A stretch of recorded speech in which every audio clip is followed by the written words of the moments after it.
Welcome, guys, to episode 8 of the LevelXPodcast. My name is Jesus.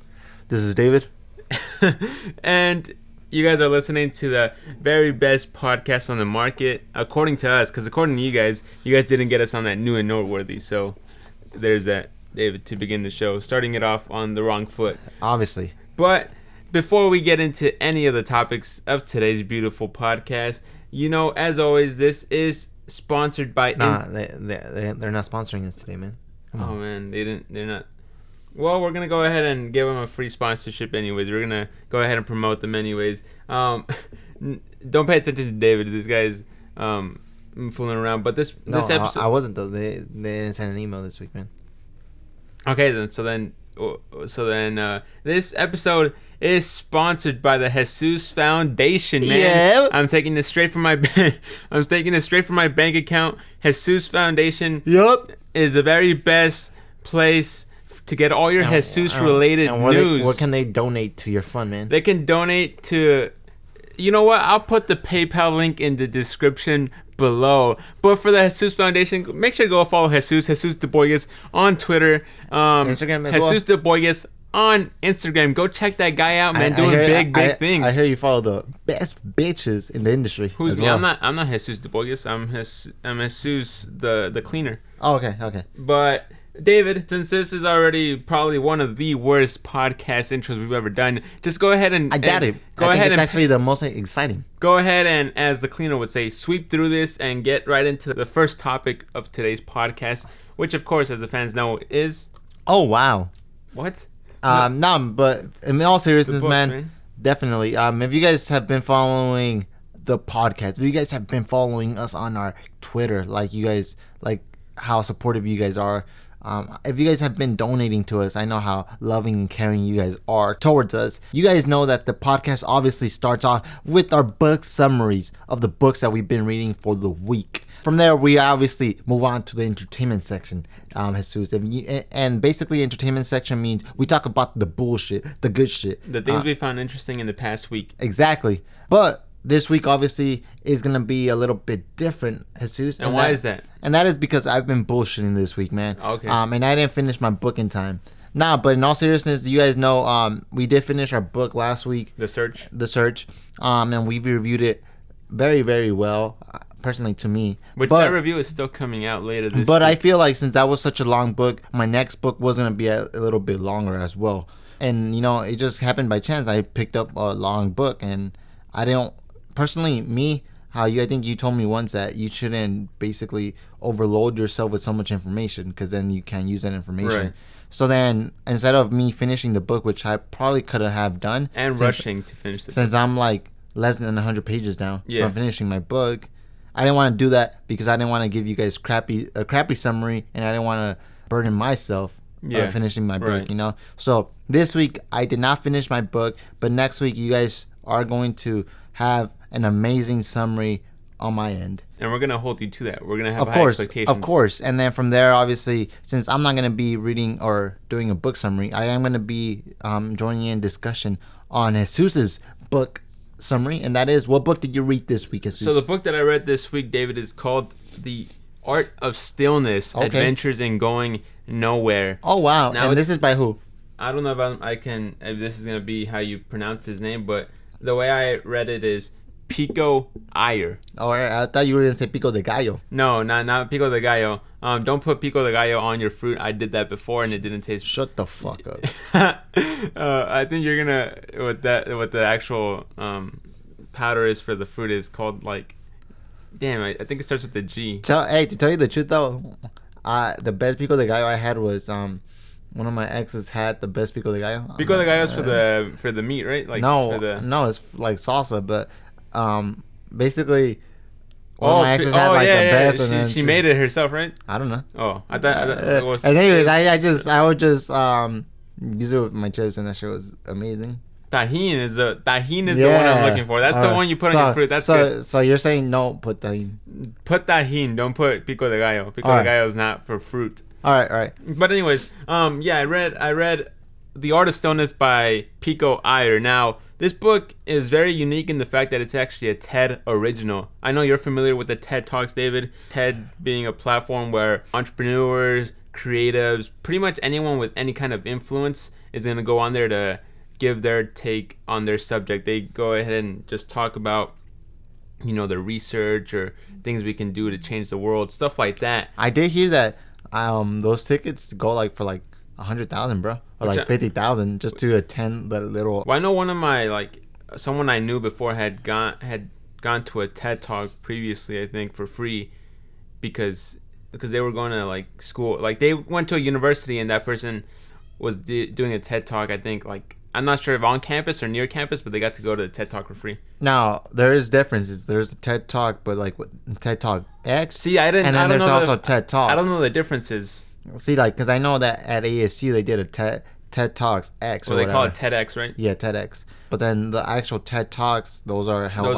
Those are the ones with the big people. Yeah. Well, anyways, this is a TED original. Now, the way these books are formatted is that you're actually supposed to watch the TED Talk first, which is 15 minutes, and then the book accompanies the talk. All right, so the book goes a little bit deeper into the information. All right, that's sick. But you're not required to read the book at all. You can actually go ahead and watch the talk as well. I watched the talk, and I can see why the book accompanied the talk, because the talk did go into some knowledge, but the book delves deeper into it. We will post the TED Talk link on our Twitter account so you can watch the talk if you're not interested in reading the book.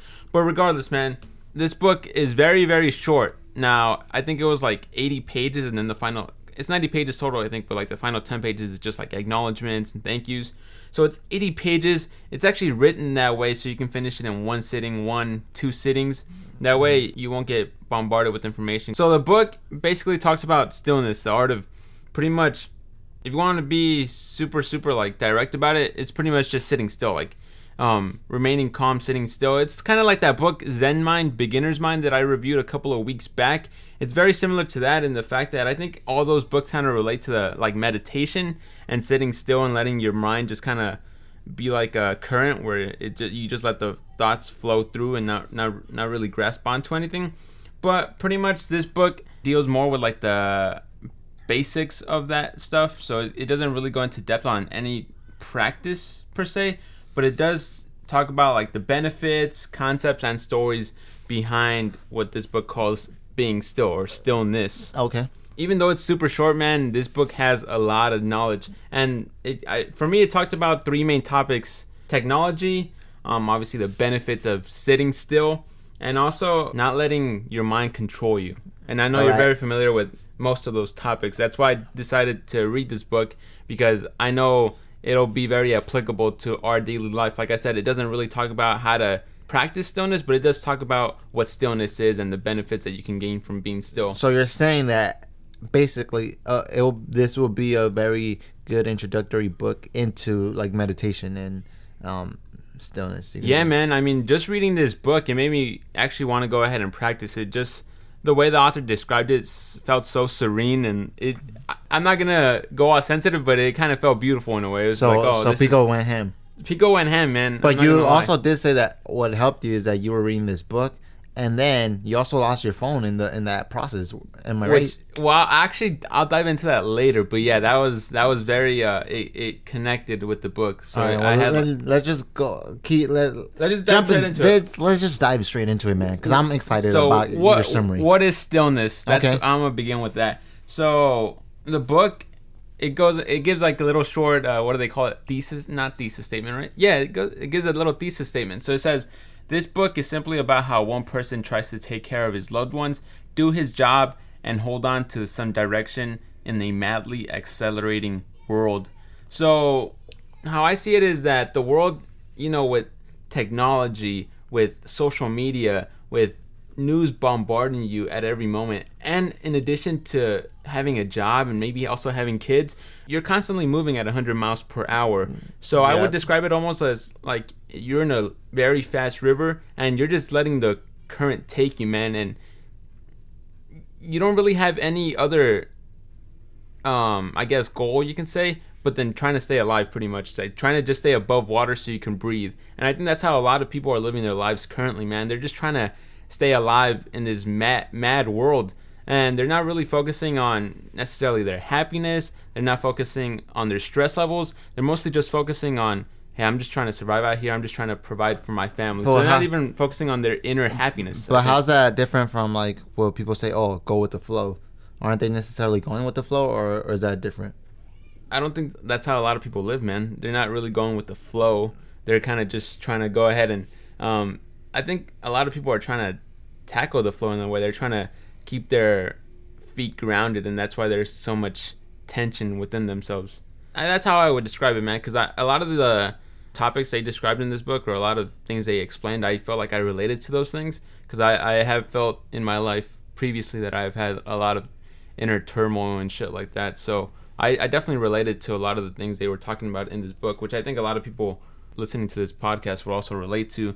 But just moving on, that's pretty much what the book is talking about, how you can remove yourself from the world. And it's not necessarily turning your back onto the world, but it's more like just stepping back and gaining a new perspective on your life. All right. So it's really cool in that way that you kind of step back from all the craziness in order to reevaluate yourself, in order to reevaluate where you stand in relation to like people in your life, just stuff like that, where you can kind of just get a breath of fresh air, clear your mind. And this doesn't have to be where you leave to like the fucking mountains in fucking China or some shit. Okay. This can be done like where you are right now, simply by just like sitting still, which the book says is the main practice. Just sitting there, not doing anything, but just sitting, like being relaxed and stuff like that. Okay. So here I make my own little explanation on sitting still, which I put, sitting still, it means not thinking about the future or the past, but simply sitting in that moment,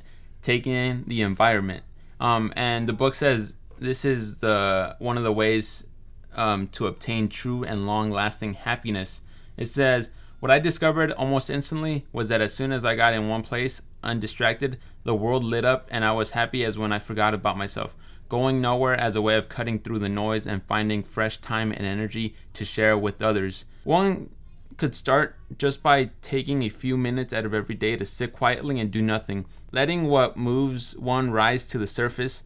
One could take a few days out of every season to go on retreat or to enjoy a long walk in the wilderness, recalling what lies deeper than the moment or the self. One is reminded at a level deeper than all words how making a living and making a life sometimes point in opposite directions. So I thought that was really profound, man, in the way that I think a lot of the times trying to make a living, which means like doing your job, really goes against finding your own true happiness, because you have a job but you hate it. Like you hate your job pretty much. That rings true to so many people, that they hate their jobs but they got to do it because they got to make a living. So even though they are getting money inside, they're kind of like losing a lot as well. But moving ahead, that's what this book is pretty much trying to do, is trying to provide a practice for people to find happiness within themselves, man. It says that a lot of times people are so unhappy because they have too many thoughts going through their head. And I know you've read a book by the name of what is it, The Untethered Soul, which also talks about not necessarily happiness, but how to clear your mind, basically, in a way. Is that correct? Or how would you describe The Untethered Soul? I haven't read it. So. Yeah, The Untethered. Well, you did read The Power of Now, and I hear that one's probably better. That one actually does deal with like clearing your mind and stuff like that. Yeah, so it's definitely a mental, and it's the first book that I ever read when it came to any type of like mental development. And by mental development, I mean like becoming more mentally stronger, you can say. I can take all day talking about the damn book, but it definitely helps when it comes to anything regards to like mental and meditation, stillness. So it definitely ties in with that. Yeah, man. So the book goes on to talk about how most of our problems lie within.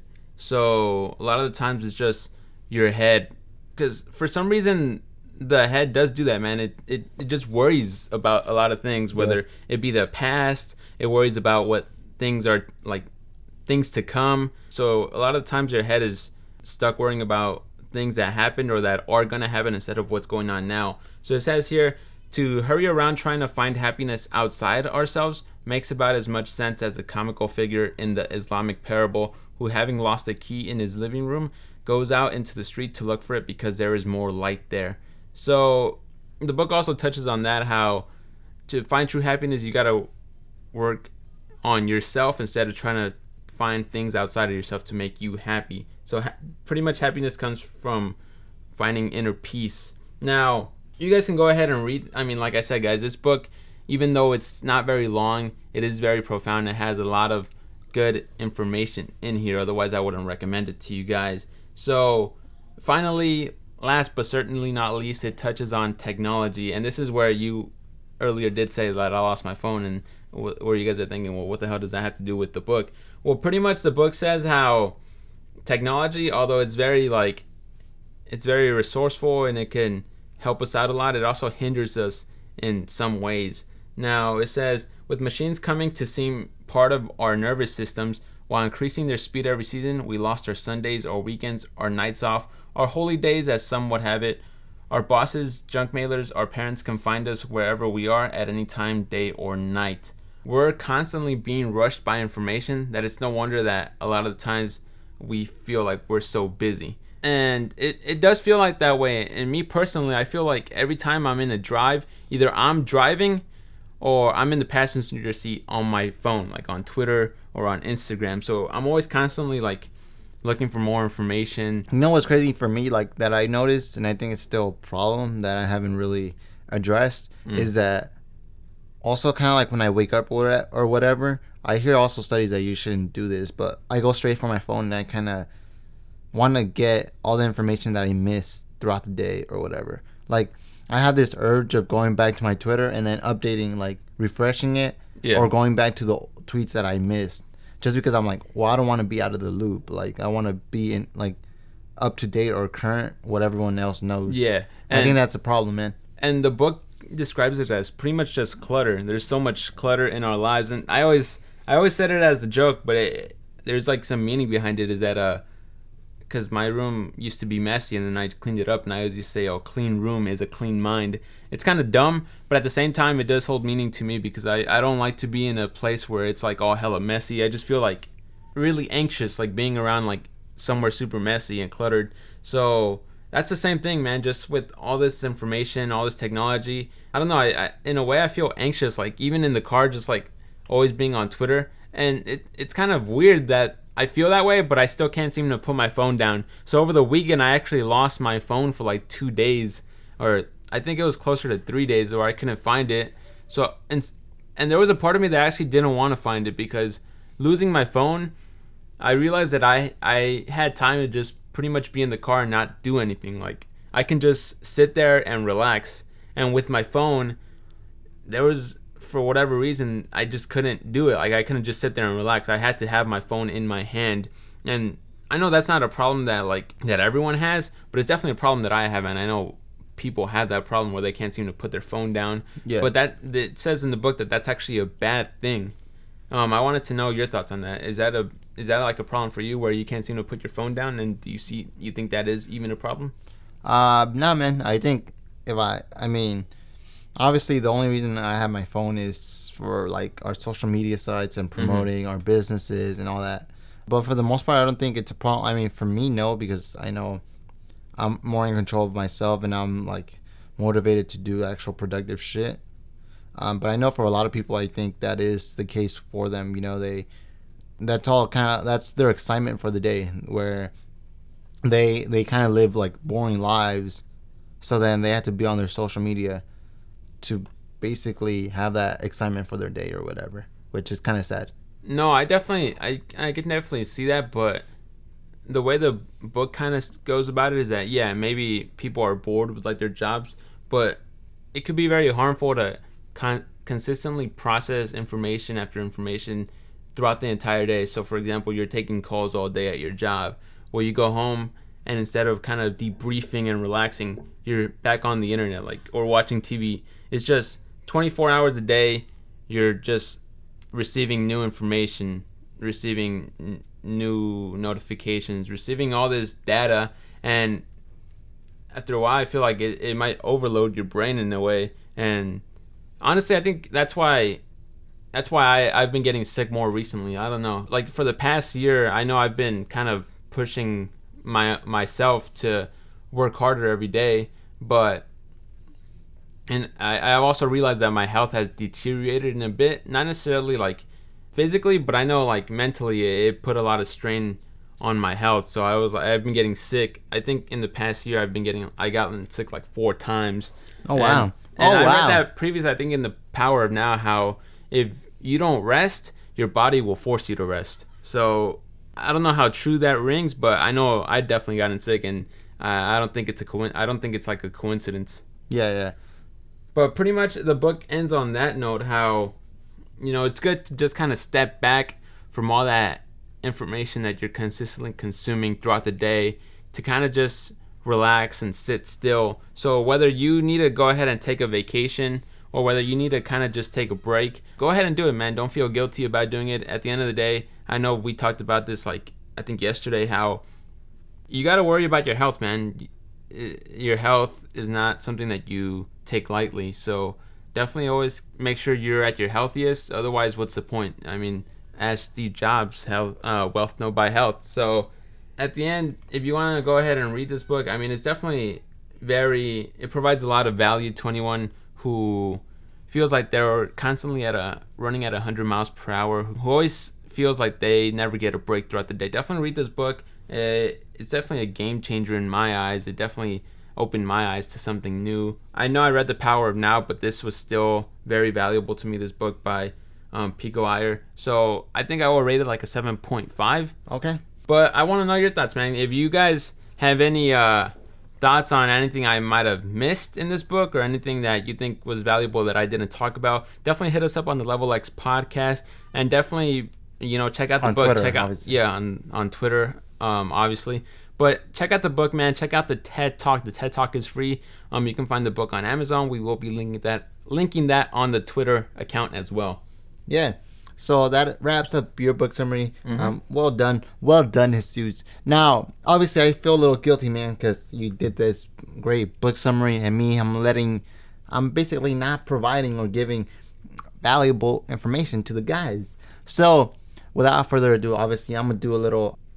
Since I'm not gonna do a book summary. I am gonna talk about a few articles that actually provided great information that is going to be valuable to whoever's listening to this. You know, and this podcast is exactly for them, man, to provide knowledge, to provide that wisdom, you know, from us. Yeah. And from all the sources that we get our knowledge from. And the first article, and hopefully this is going to be the first of many, because I kind of want to do this where I'm basically providing these great things that you guys can actually implement into your life, besides just hearing us talk about books and shit, or talking about like our opinions on entertainment shit. I want this podcast to be some place where guys can come, chill back, relax, but also take from it like not only information from the books that we read, but also actual applicable information where they can actually do in their day-to-day life. So the first article, and this article basically, I forget what it read, but it basically, like, I think it was something about how to jumpstart your day. So by just doing this one thing, you can basically improve your day-to-day routines or your day-to-day shit that you have going on. So I'm like, okay, interesting. Let's see what this one thing is. And without further ado, it was actually taking a cold shower. Now, the first time that I came across this was actually a video from, I forgot who it was specifically, but it was one of those self-development guys on YouTube. And they were saying, you know, every morning take a cold shower. And, you know, initially I was like, yeah, I don't want to do that. At the time I was taking like warm/hot showers, man, because those shits, you know, they're relaxing. They're good. So I never tried it. And then I think the Entire Soul talks about it. I'm not 100% sure. But still, I didn't even try it. I was like, yeah, I'll do it some other time. I'll do it later. That's a big excuse. I'll do it eventually. Yeah, I'll do it eventually. And then when I read Gorilla Mindset, that's when everything changed, because in Gorilla Mindset it talked about it, and it also talked about how the Spartans used to take cold showers back in the day. Yeah. So I think that's what sparked my, okay, I have to actually, let's try it out, you know? Stop putting it to the side and shit. So I don't know why, but I always see myself kind of like, after watching a lot of Elliot Holz's YouTube channels, I kind of like consider myself like a warrior, I guess you can say, like a little modern warrior. Like they deep call down, that a guerrero in Spanish. Oh, I don't know what they call it, but anyways. No, so then I felt like a little warrior. So I'm like, all right, well, the Spartans back then used to do it. Like, I think I could do it. So then that's when I started experimenting with like warm. You could say warm/coldish water. It wasn't fully cold just yet, but it was definitely colder than what I was used to. Yeah. So I tried it, and I'm like, okay, it's bearable. It's not good, but it's not bad either. So then I just started reading more into it, and I ran across a great article that basically gave the people like the 3 things that you should definitely do every day to live a lifestyle of a stoic or whatever. Yeah. And one of those things was taking a cold shower. And the reasoning behind the cold shower was that basically if you start your day right off the bat on a cold shower, you're going to become more alert, obviously. But obviously, as well as that, the cold shower is going to basically kind of suck. So if you start off your day with already an obstacle, you put it, or you're ingraining it into your head that, all right, there's going to be obstacles throughout the day maybe, but if I'm already overcoming one obstacle right away, right in the morning, I cannot like go over any other obstacle throughout the day. So it already prepares you to conquer the day. And that's what Gorilla Mindset as well says, is that a lot of people wake up in the day like already defeated. Like in their day, they wake up, they're already pushing snooze on their damn alarm.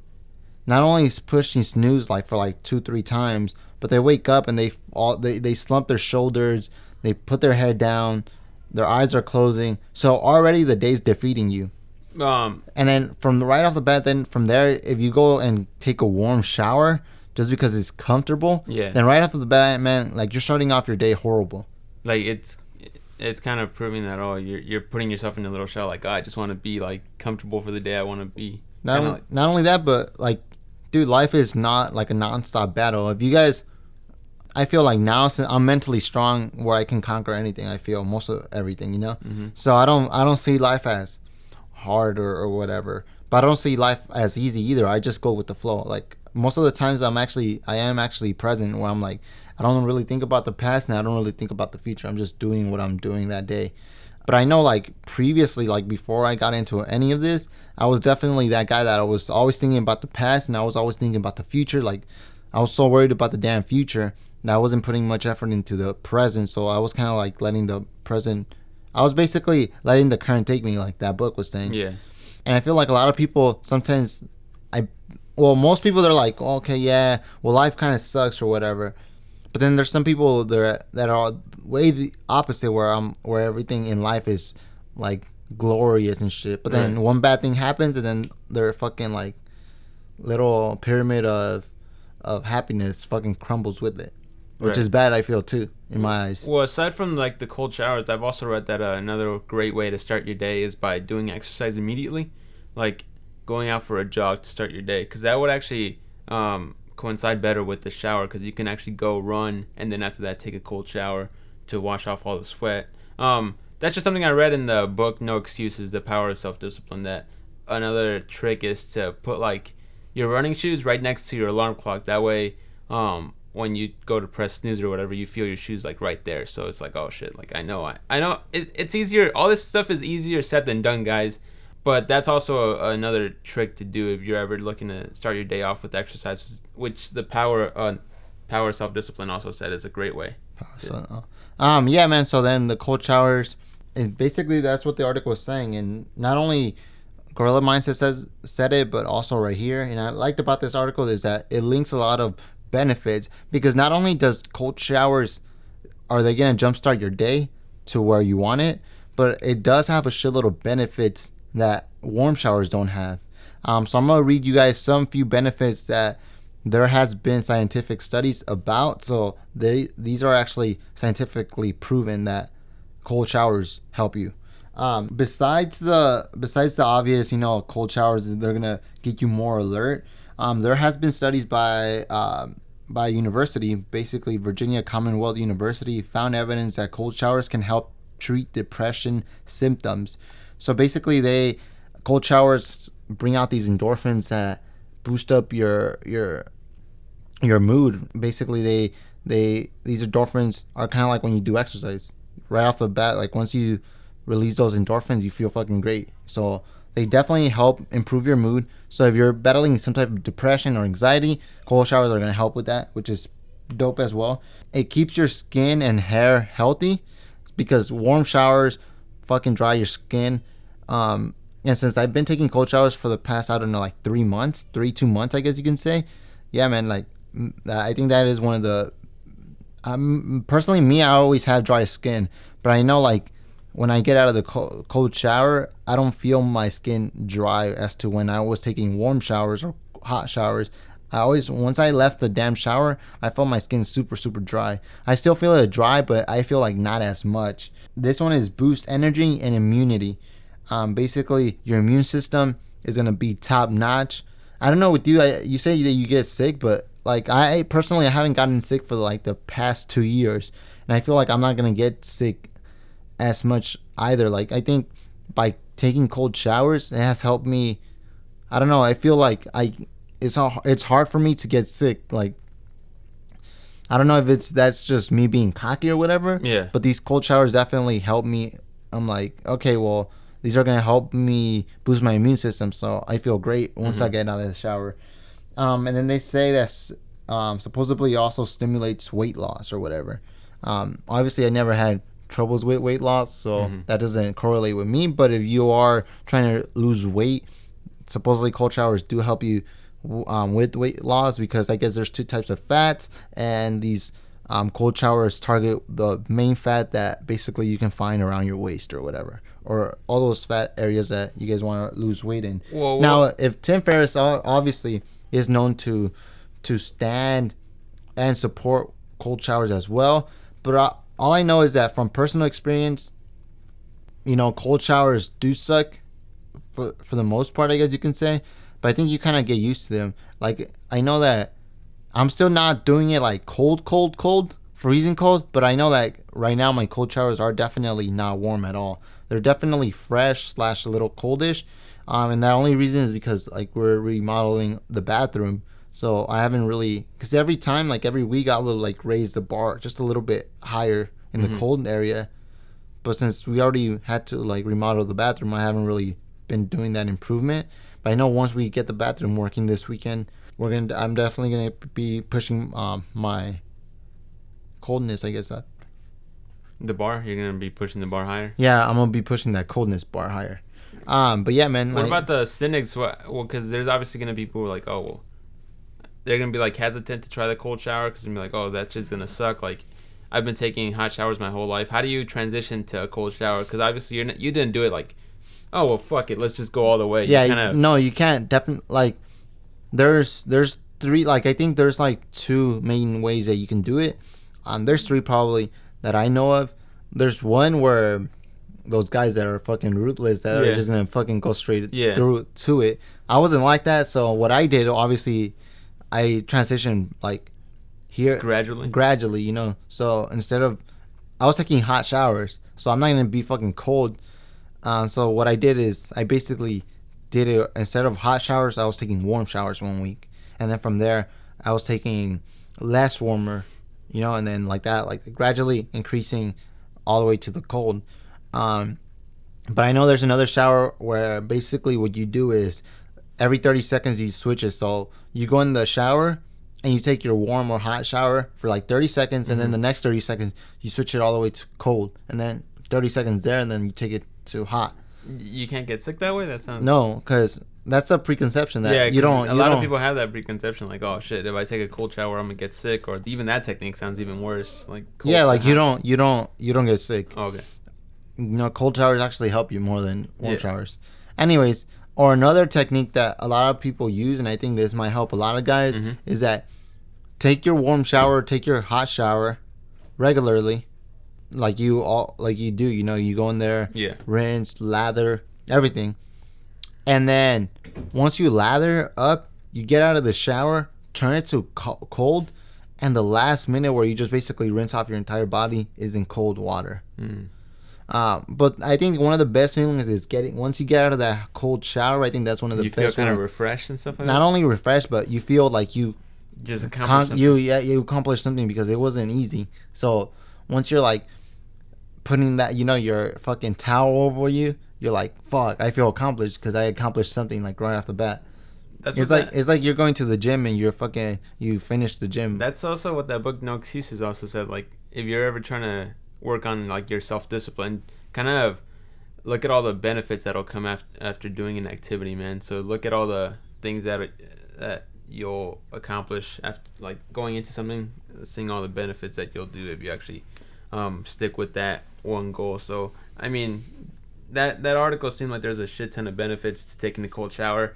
I might be a little tempted to try it myself. I know you've been actually told me before I should do it, but I never really saw the benefits of that article, man. It's scientifically proven. So there you go. Besides that, David, let's see. Anything else that you want to talk about, man? Because we have like 20 minutes to fill up on this podcast. And we don't have to. And bro. these people want more information. So I think these people, especially in California, they want us to talk about the Golden State Warriors and the biggest choke job in all of NBA history. Which, if you look at last week's podcast, we didn't really care about the playoffs. Besides the Lakers. That's the thing is that in 1 week, I think everything changed because now it's looking like the Thunder are going to win the Western Conference Finals. Well, obviously, we already know that's going to happen. Crazy, man. Crazy. But what are your thoughts on the Warriors' season record? Does this discredit it? They can have the record, man. It just proves that the regular season holds very little weight in the playoffs, which I've been saying for like the past year, man. But in secret. No, I've been open about this. You haven't been vocal about this, man. That the playoffs you haven't been vocal about this, Johnny. That the playoffs are a whole different animal. Nah, Johnny, you haven't been vocal about this. What about the new rumors that the Lakers are gonna do a choke job in the draft by drafting Bender? Now, don't be stupid, man. What about your Knicks with Porzingis? I heard he's unhappy in New York. Who says that? What are those reports? Who are your sources, man? The people that I follow on Twitter, they're saying that. Bro, Phil Jackson doesn't leak information. You know that. All I know is that he's unhappy and he might get traded. No, in the future. You can't even trust these writers no more. The writers were saying the Knicks were gonna hire Vogel. The Knicks were going after Tom Thibodeau. You're right. Fucking you guys got some whack guys. Horniak or something like that. I mean. Well, there goes your season. No, because we're gonna get Dwight Howard. And you guys are gonna get also Noah.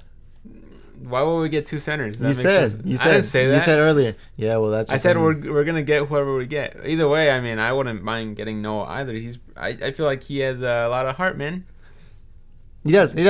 What else do we have on the chopping block? On the chopping block, yesterday we got rejected at goddamn AMC, man. Well, I thought you said your tickets work, man. Well, the tickets do work. Apparently. People are really adamant about showing up to the theater 2 hours early, which I did say. Because I thought an hour was plenty of time, man. And you wanted even less than an hour. No, I wanted an hour. We actually showed up like an hour and 20 minutes early. I know, but you said let's leave the house at 6, right? At 6. Oh yeah, because I thought we only needed an hour. But when we got there, we were gonna see X-Men Apocalypse. Which has gotten mixed reviews, guys. Mixed reviews. I did hear that. I heard it. Some people were saying it's the worst movie of the year. Don't say of all time. No, I was gonna say of all time, but I was just exaggerating and shit. But what are your thoughts on this? Like, I feel like this is the exact same shit with Drizzy Drake, where the reviews are horrible, but since they still make a lot of money, like, what do you think on that? Like, should they? Isn't there like a conflicting shit right there? I think I'm getting kind of tired of these superhero movies, man. Something about them, I'm getting kind of tired. Like, it's getting a little boring. Where I'm like, all right, I've already seen these characters. Like, what more can they do? So actually, The Descent is actually good. For some reason, I was listening to the Kendrick album because I don't know why, but I saw that Fantano's review again for To Pimp a Butterfly, and then I was reading the comments, and then one guy. Because, dude, I like that album, like, a lot. Yeah, like, To Pimp a Butterfly. You like it more now, or what? Well, I was just listening to it again, and dude, just that song "Hood Politics," like the production on that, man, it's amazing. And it was crazy because the production. The production on "Hood Politics" is fucking incredible. I don't know why. I just had an epiphany where I was like, dude, this beat, the melody, like it's fucking sick. But it just reminded me of a comment that I saw on that video on that Tip and Butterfly review. It was like, because Fantano gave Good Kid, Mad City a 9, and a lot of people were pissed because everyone wanted that album to be a 10. Yeah. They were like, oh, instant classic, why didn't you give it a 10? But he gave it a 9. And one of the comments said, oh, now I see why Fantano gave Good Kid, Mad City a 9. You know, I thought that was 10. Like, I thought that was like the best of the best. But now listening, and I thought, oh, well, what more could he do, you know? And then I listened to Pimp a Butterfly, and now I see what a true 10 is. And then I was... So you agree with the 10 right there? I agree. Like, getting out of Good Kid, Mad City, you were like, oh, shit, well, what more could Kendrick do? And then he delivered on To Pimp a Butterfly, which I can see why people are like, oh, well, fuck, it's hard to listen to. Like, it has no replay value and shit like that. Because it's jazz, but also it's, like, dance and, like, you really have to take the time to listen to it. You know what that reminds me of? That album reminds me of one of those fucking, like, what's that one movie that you like? The Shawshank Redemption. Yeah. It's like, for me, I feel like one of those classic movies I can only watch, like, once because it's so fucking long, so dense and all that shit. No, yeah. I mean, is that why you haven't seen Boyhood again? Because it's fucking 3 hours long? Yeah, well, I seen it twice, remember? You did? Yeah. I didn't know that. I seen it with my girl at the time, and then I seen it once with you. Oh, you saw it twice too? Yeah. I thought I only saw it twice. Well, I saw that movie twice. I mean, I liked it as much both times, but also, I wouldn't watch it. Yeah, I saw it twice. Yeah, bro. Well, it was really good, but yeah, no, I can see. Like, you saw it twice? Yeah, I saw it twice. What? Well, actually... I feel like I saw it twice. Well, you just said you saw it with me, and I saw it with someone else too. Okay, so yeah. The side chick, right? Yeah. What? No, that's fucked up. No. But yeah, to getting back to Pimp a Butterfly, that album is really, really good, and I like it a lot. Like, it might not have a lot of replay value to a lot of people, but I don't have a lot of songs on my phone, so that bitch is gonna be on replay constantly. But I don't mind it because. But let's just get to the review. Like, what happened? Like, why is that a 10 or what? Or what was the point of it? Well, I just said, like, that's a really good album. And I don't know why, but I've been listening to, like, a lot of music recently for some reason. I guess I just kind of been in my feelings or some shit. So I just wanted to listen to more music. And then I just realized, like, oh, shit. Actually, I know why I saw it. Because I saw another Fantano video, and he just said, like, oh, the top or some albums that like prove you weren't born in the wrong generation, because you know a lot of people are like, oh fuck, like this era sucks, like the music is shit. Well, our music is shit, no?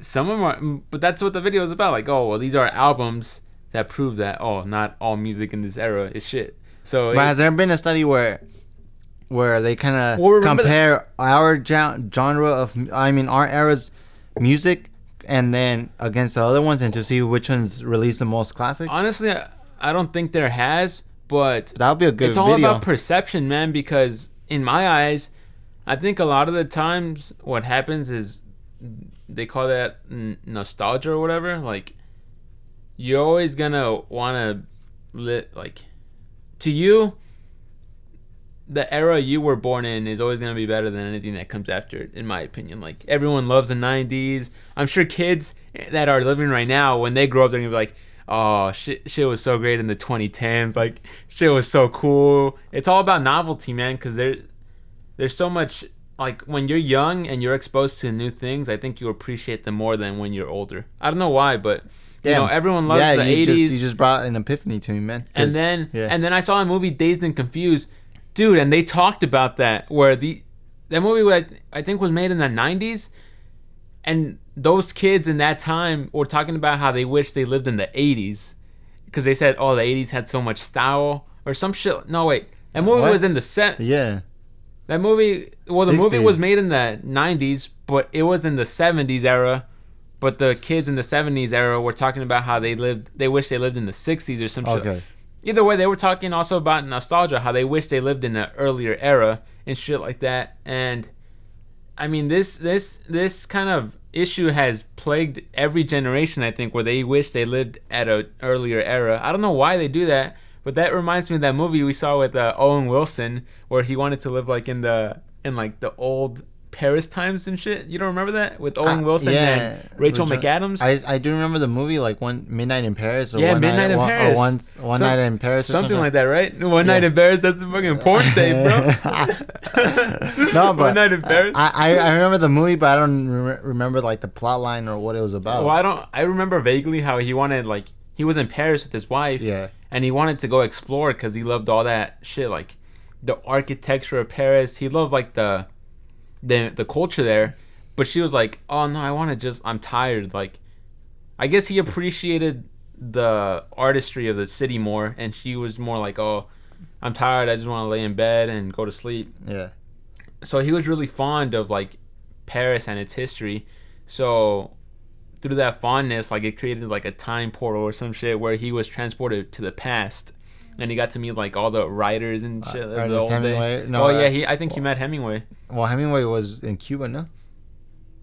Well, he fought in. I know he wrote about the war. That's all I know. That book.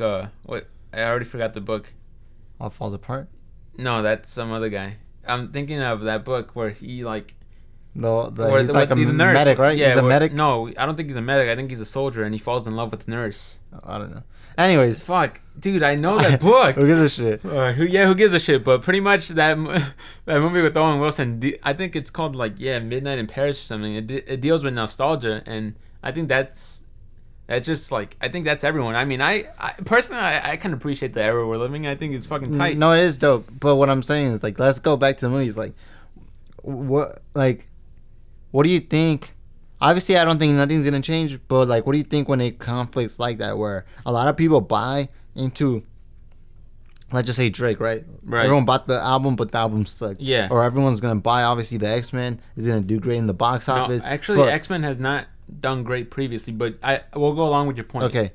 And then, but the reviews are saying it sucks. Yeah. Like, but then there's great movies like The Nice Guys, which I recommend everyone watch. Yeah. Where it does amazingly with reviews, and it's a fucking amazing film, but it doesn't do great with the box office. Or you can say like Kendrick, right? He has an amazing fucking album. Yeah. And he sells great or whatever, but not to the point where it's like amazing where Drake is selling. Like, what do you think, or what do you have to say about that? Like, what's your point of view when it comes to like conflicting shit like that, where a lot of shit sells, but it's not great? It's the radio, man. It's the radio. It's media placements. I think at the end of the day, it just proves that kind of money talks in a way. In that, Drake is gonna have more advertising than like Kendrick or some shit, and people are gonna. I think people like. They call them casuals, right? Where they're not really heavy fans. Let's say heavy fans of rap, for example, but they're casual rap fans where they'll listen to something if they see that everyone kind of likes it, or that it's. I think the radio does have a lot to do with it, because Drake is obviously going to get more radio plays than Kendrick. Therefore, his music is going to be more popular to casual people who do listen to the radio, because they're not going to actively search for music. And I think for Kendrick, you would actively have to search for him, because if you see the reviews, obviously Kendrick is going to kill Drake, but those people don't actively search for music reviews like that. They just listen to kind of what's popular. So that superhero movies, they're popular. Drake has popular music. Excuse me. So yeah, man, I think that's the main reason that all these things are like box office successful. For The Nice Guys, I honestly don't know what the hell is happening there, man, because... Oh, actually, I do know. It's that fucking Angry Birds movie. That shit's way more popular than, like, The Nice Guys or something. Like, dude, kids are, like... Grew up with that or what? Dude, no, not grew up with that, but kids, like, they're the ones who take their parents to go see that. Like, it's the kids who kind of dictate what blows up or not. Like, you see all that Vine stuff, man? It's the kids who watch all that shit, like, who bring those people to like celebrity status. But at the same time, it's kind of stupid. No, like, it makes those kids kind of stupid in a way. dude, that's. I think that's why there's so much complaints. Like, oh shit, all this, like our culture sucks or whatever. Because there's actually been studies where it's like, oh, that doctors or like parental development doctors or whatever say that you shouldn't let your kid watch like more than an hour of TV if they're below like 5 or some shit, like below 4 or 5, or you shouldn't even give them a tablet until they're like a certain age, like past 3 or whatever, because it fucks up with your like brain development as a kid and shit, which makes me think like all this like social media, all this shit, like I feel like we're growing in an era, and I hate being like negative and shit. Yeah. But I feel like there's actual studies and shit. Like, you know, I feel like we're the first generation where we kind of grew up with the internet. Yeah, man, and it's crazy because we have talked about this previously. How me and you, I think the state we're living in has some to do with it. But me and you growing up, we lived in California where it was like the weather was great. We were always outside, man. Like, we hardly spent time indoors. Do you think it was not only that, but also, like, in the state that we kind of grew up to? Because we didn't grow up, like, rich or nothing, man. Right. And at the time, like, we couldn't, like, we only had, like, if you remember, like, probably 2 TVs at the time. I think, like, and they were busted. I think even just seeing the computer for the first time, it was awesome. Like, and if you remember, like, the TV that we watched SmackDown, like, we had to like get like one of those little fucked up antennas, like those little magnetic ones. Yeah. And it was like the old school TV where I think like you had to like press or push or pull the thing. Yeah. I don't even think we had cable or anything like that. No, we didn't have cable at all. Like, because we didn't even know like Fairly Odd Parents and shit. Right. We had to wait till like Saturday to watch like 6 News or the CW or whatever. I don't think it was called CW, but yeah, I know what you're talking about. No, but what I'm saying is that we didn't grow up, I feel like, I think that at the time, like, to have those types of luxuries, like cable or fucking like let's just say video games or whatever. Like, we had video games, but we didn't have like the newest shit either. Yeah. Like video games, or you can say like fucking, because we never took vacations either. Yeah.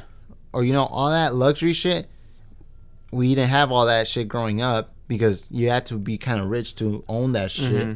So we depended upon let's go to the park. In a way. Yeah, imagination. Let's go to the park. Let's ride bikes outside. All this shit, right? The outdoors, you can say. But then we're living now in an era where like you don't have to be necessarily rich to own like a computer or whatever, or to go on the internet, or to have like a video game, because a phone is basically like your video game system now. Like, you have all these things that back in the day were meant for like the rich and shit. Now basically the poor are kind of like rich, how the rich people lived back then, I guess you can say. So I feel like now we don't, besides like the third world countries, I feel like now as in the United States, we don't have like, obviously there's poor people and there's poor communities and shit, but I feel like for the most part our kids and our children, our sisters, brothers, or whatever, we're living in a place where we're growing up with social media. Like, whatever you do is on social media. Like, you could be like, I don't know, back in the day, you couldn't be afraid to experiment. Like, just say like, oh, you smoke weed or whatever. Yeah. You're not afraid of it being on Snapchat or some shit. Right, and then just fucking like, and that could fucking harm like your future and shit. Because that's the thing now where like employers, they could look at your Twitter and shit and look at your like what you're posting, like, oh, this person's like a terrible candidate for a job because you did some shit like when you were fucking 15 years old. But not only that, man, just like also, let's just say like a potential wife and shit, bro. Like, you can search up some shit and like, oh yeah, this girl was caught like back when she was like 20 or some shit, fucking, I don't know, like peeing in the street or whatever. It's crazy because one of the points that my book, the one I just read, what Pico Iyer said, is that one of the craziest things is that we have all this great technology, but what it hasn't taught us yet is how to best use that technology. Because even though we have, like, it goes into that point that, even though we have all this information in the world, like the most information we've ever had, like people are still just using it to watch cat videos and shit like that. So it's like, or like, how do you dictate what we should be doing with all this information? Yeah, there's people doing amazing things like robots and all this shit, but there's other people who are not using the information to its potential. Which it's not to say that everyone should be doing like robots and shit, but who knows, man? Like there is some stuff that does harm our culture. Or also, one last point before we wrap this up. Yeah. But I was gonna say also kind of like I was reading a book and I didn't finish it. I just started it. It's called Flow, and I'll probably read that like later in the future.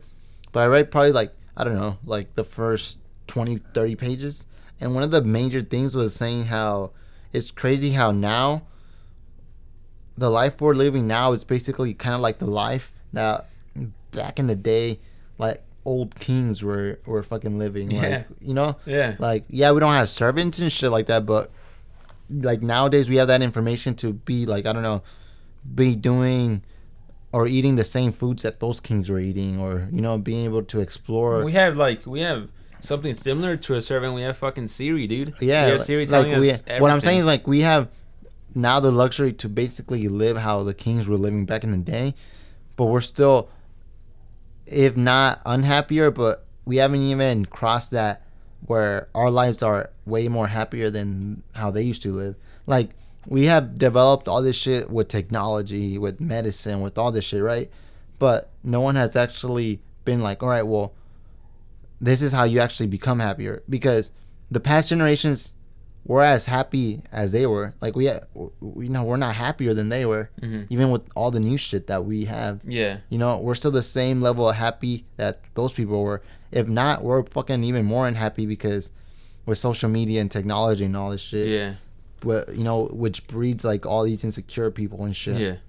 And I'm not saying insecurity's. Well, I am saying insecurity's bad, but I'm not saying like, oh, if you're insecure, you're bad. But what I'm saying is like, yeah, man, like it's crazy.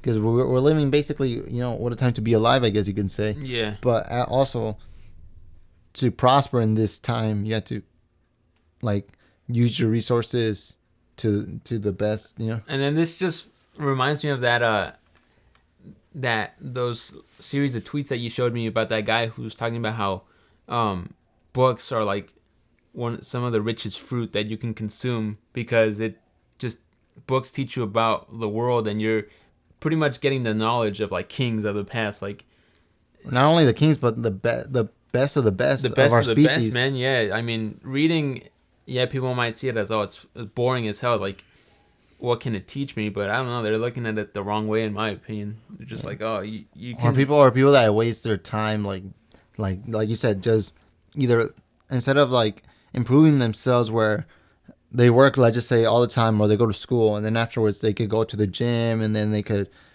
like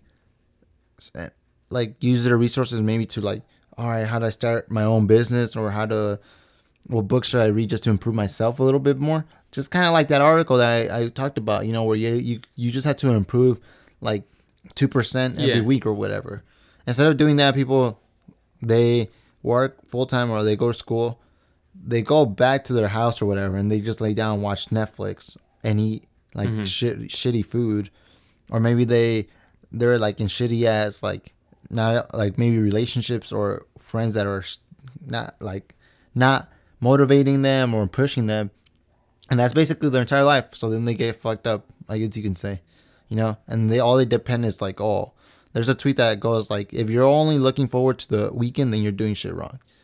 But every day should be your weekend, man. That's what you should aspire to do. Yeah, but what I'm saying is like, besides all that shit, the reason that I brought out the movies was that I hope just by like, obviously like with the Drake, going back to the Drake and the movies and shit, like I hope that doesn't stop like great artists from like producing great films. Like let's just say like the Nice Guys. I hope just because they didn't make a shitload of money doesn't mean that we probably shouldn't dedicate ourselves to creating great art, but let's just create like popular art. No, yeah, I definitely can see that, man. I think Drake for a while had that balance where he could create both, but somehow it just seems like he's doing pop shit more than great shit. Because for a while it looked like he was gonna mix the two, where he was the artist to blend the two together, where he can make great music but also be really catchy, and somehow he lost that magic. But yeah, is that ever going to be like a possibility where we can create something that everyone appreciates? I mean, there's obviously classics like Nas, but even then, Nas didn't sell great or anything like that. Yeah. But I mean, I think that's like the main goal, man. Create something. I don't know if it's hard to do. It's just hard, man. I don't know how to describe it, but I don't know. I think there's just certain things that not everyone will appreciate. Maybe it's just meant for the few who actually will take the time. Because I think you can find value in anything. Yeah, definitely. So what do you want to wrap this up with, man? Wrap this up with shout out to our sponsors one more time, man. One more time, man. Jesus de Boygas. Go follow him on Instagram. Follow him on his Twitter account. Support the Jesus Foundation just like he supports this show. And then what do they donate to or what? Link in the bottom where you can find. No, but they're gonna donate money, and what do they do with the money though? That's what I'm trying. Oh, what does the Jesus Foundation do? Yeah. Oh well, Jesus has been planning to buy this new Seth Rollins T-shirt that just dropped on WWEshop.com. Okay. So all your donations will go towards Jesus buying that new Seth Rollins T-shirt that he debuted at WWE Payback 2016. Regardless, guys, next week I will be reviewing finally King, Warrior, Magician, Lover. So stay tuned for that review. I will be reading that book next. David will finally be finishing his book, Men Are From Mars, Women Are From Venus. High expectations there. If he does not deliver, we will riot. So if you guys are in relationships or want, oh my god, and David just took off his shirt. They want if they want relationship advice next week. Next week we will have a special guest, Dr. V. Dr. V will be coming in to talk about relationship advice. He will be consulting me and David because our relationship has been somewhat strenuous over the past couple of months. What the fuck are you saying, bitch? So Dr. V will be coming into the office to talk to us. Ow, you hurt me. Uh-oh. Someone handle it. All right, guys. Thank you guys so much for watching. We will see you guys next week.